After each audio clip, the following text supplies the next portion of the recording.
Closing the achievement gap in California education isn't easy. It often results in a contentious argument between school districts and groups who want faster action. Those arguments can end up in court.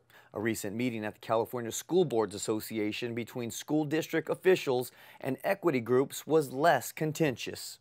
The collaborative has created the space for those previous antagonistic people to come together and to be allies, and to now figure out how do they use their alliance to bring the change statewide that they really want to see.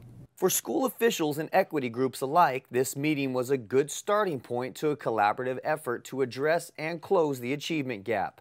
I would say I'm really quite surprised that we're all getting together in a way where we're working towards the same goal. You know, I think what was really positive from the conversation was how much commonality there was around the values about what we're trying to accomplish for kids, and especially our most vulnerable populations.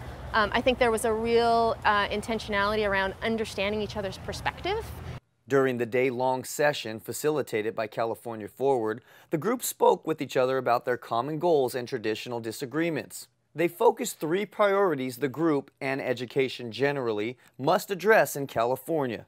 Had a better talk and engage their local communities about programs and how to improve performance. Where should the investment of local funds be directed to better achieve those goals?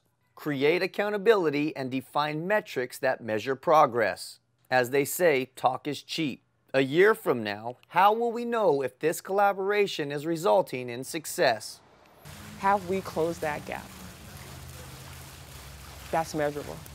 It's always important as a starting point to come together and talk broadly about principles, but I think what's tougher is figuring out what exactly are we going to do. Are we going to pilot some programs in districts through a collaboration between the equity community and CSBA, and then how are we going to use those pilot programs to actually share out with other districts? It's really the tangible work that is important to us. And so today, my hope is, looking at a year into the future and our prediction, is that we are going to be able to open our doors and our hearts and minds, and then really bringing people with a lot of expertise when it comes to community engagement, as an example, so that we can truly work together as a collective. For California Forward, I'm Angel Cardenas.